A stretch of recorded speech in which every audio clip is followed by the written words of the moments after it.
Well, folks, the insurrection gathering taking place on Monday is not going to be held on the steps of the U.S. Capitol, nor is it going to be held on the National Mall.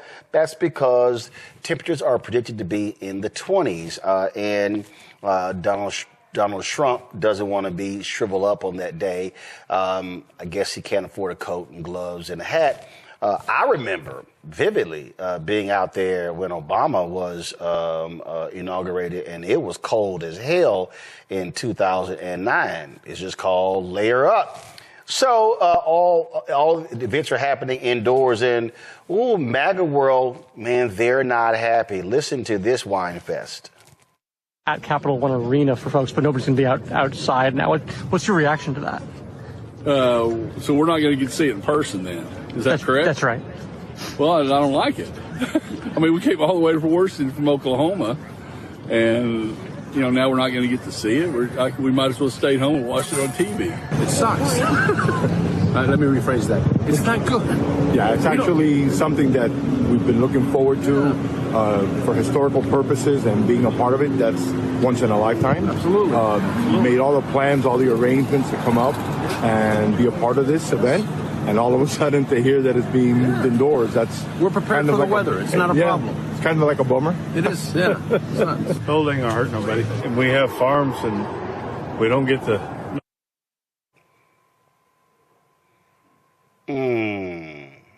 That's a bummer. They're not going to be able to stand out there with a couple other thousand people and watch the orange one being sworn in. I feel so bad for them.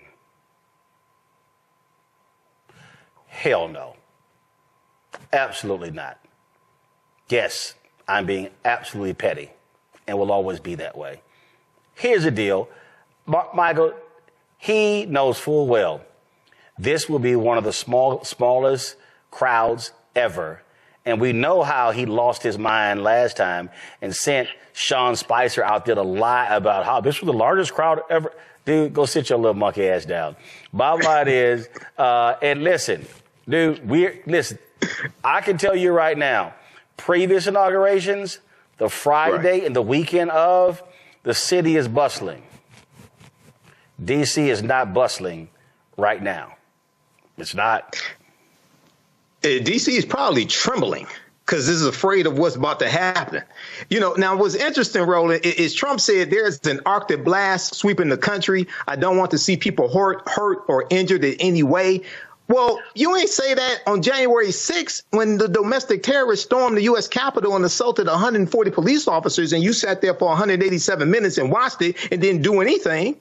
You ain't say you didn't want the police injured. You didn't say you didn't want members of Congress and the U.S. Senate injured. So, there's a joke in there somewhere about hell freezing over or something like that. I'm not a comedian, so I'll leave it up to the comedians. They'll probably talk about it tonight on the nightly shows. But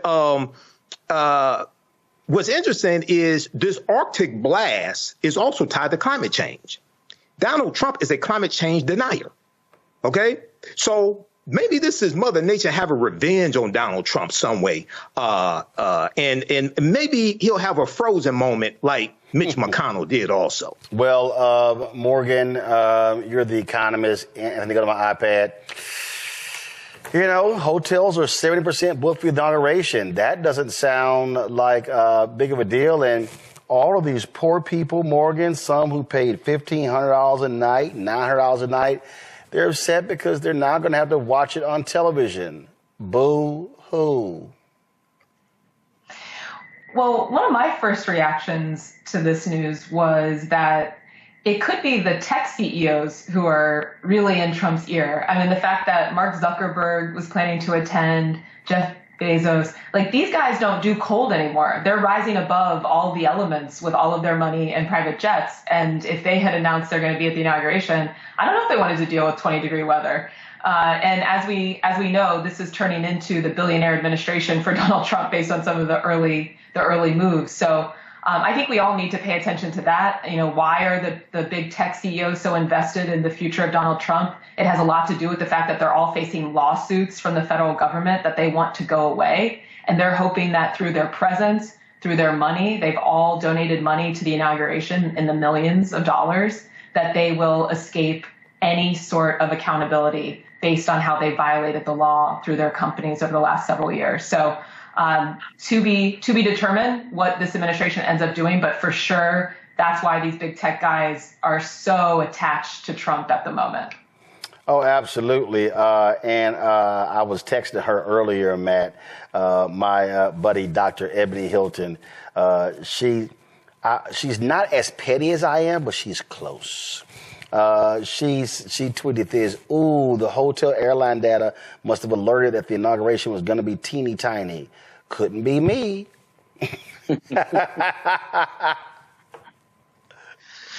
Yeah, I think Michael and Morgan brought up some things I hadn't even considered about the lawsuits and about climate change. And what jumped out to me about this is there could just be some people who are concerned about what could happen and said, otherwise I would normally go to the inauguration. But obviously we know what happened on January 6th and just are leery about being present in D.C., even some Trump supporters who just may not want to be caught up in the fracas. But I will tell you, I was in college when Mr. Obama was inaugurated, and I stood out on that National Mall, and it was one of the coldest nights I remember. So I think this is a blessing in disguise for those people from Florida and Oklahoma, because it was going to be brutal out there. But I'm sure there are some reasons that the Trump administration decided not to do this, chief among which they didn't think there'd be enough people out there to be able to say they had a huge crowd. So right, I'm sure it's part and parcel with that. Because you were speaking of 2009, and y'all, this right here is an image of the 2009 inauguration.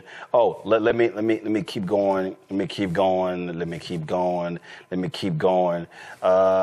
Trust me, I don't have to swipe down that much for 2017, Michael. Oh, absolutely. Once again, Donald Trump is small in comparison to President Barack Obama. Barack Obama, on the campaign trail, he made a hand gesture. Actually, he's at the Democratic National Convention. He made. Oh, and by the way, it was 28 degrees on that cold day in January 2009.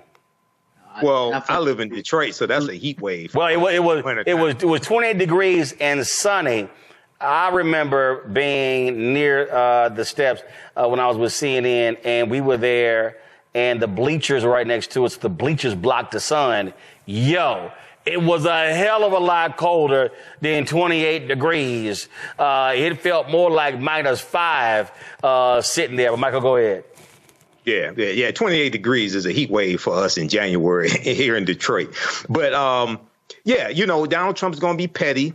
He'll probably send somebody out once again to lie about the size. I remember he sent Sean Spicer out. I remember Sean Spicer said this is the largest crowd in hold up. You hold up, Michael. You know I got to be real petty. And so if y'all want to see small, teeny, tiny, petulant Sean Spicer made to look like an absolute dumbass, when Trump ordered him to go out and, damn it, set the record straight. So here's our Comedy Central moment for the day. Photographs of the inaugural proceedings were intentionally framed in a way, in one particular tweet, to minimize the enormous support that had gathered on the National Mall. This was the first time in our nation's history that floor coverings have been used to protect the grass in the mall. That had the effect of highlighting any areas where people were not standing, while in years past, the grass eliminated this visual. This was also the first time that fencing and magnetometers went as far back on the wall, preventing hundreds of thousands of people from being able to access the mall as quickly as they had in inaugurations past. Inaccurate numbers involving crowd size were also tweeted. No one had numbers because the National Park Service, which controls the National Mall, does not put any out. By the way, this applies to any attempts to try to count the number of protesters today in the same fashion. We do know a few things, so let's go through the facts. We know that from the platform where the president was sworn in to 4th Street holds about 250,000 people.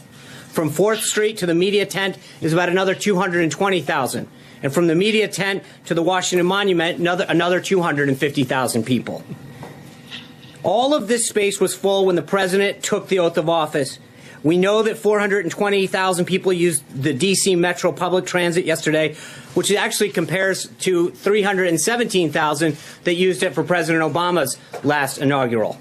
This was the largest audience to ever witness an inauguration, period, both in person and around the globe. Even the New York Times printed a photograph showing that a misrepresentation of the crowd in the original tweet in their paper, which showed the full extent of the support, depth, and crowd and intensity that existed. Oh. I had to go ahead and play that because he looked like a damn fool, Michael.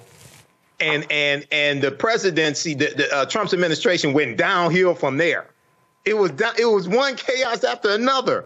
It was the most chaotic thing that we had ever seen. And he had the highest turnover rate when it came to staffers, when it came to members of his cabinet, all of this, because Donald Trump cannot govern. And as I said last week, the sequel to the horror movie is usually worse than the first installment.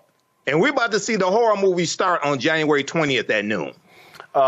Morgan, listen, it gets a little chilly there in Ohio as well. But Trump said it's going to be a little too cold, so we got to go indoors and it's just going to be too chilly. My little hands won't be warm, my little gloves.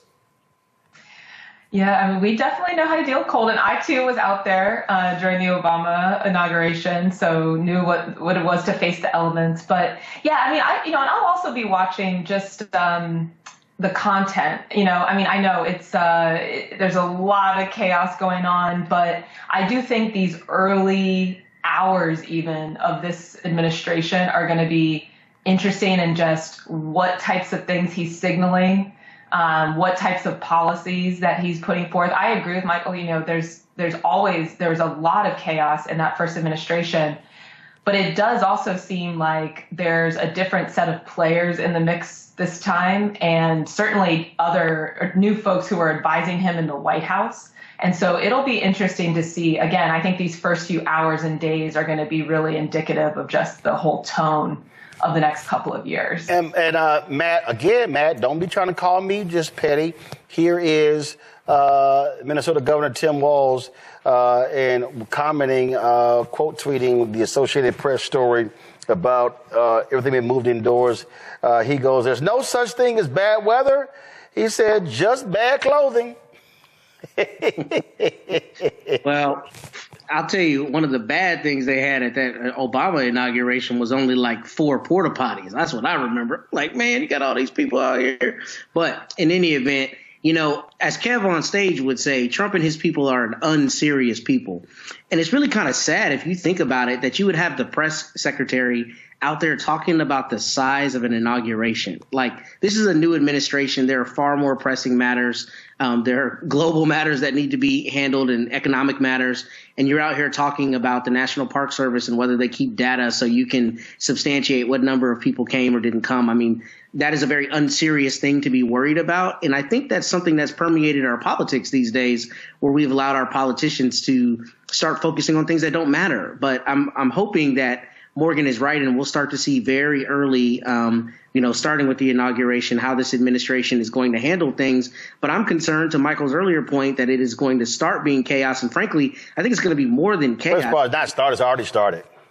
Of course, but I think it's going to be purposeful, not only chaotic, but purposeful, just brutality. I think he's already signaled that, talking about being a dictator on day one. And that's what I'm battening down the hatches for, that they're going to come in and just start doing crazy stuff out the gate. I'm also give y'all this. This was Amy Klobuchar when she announced she was running for president in this snowstorm in Minnesota. So they're like, yeah, whatever. This is not that big.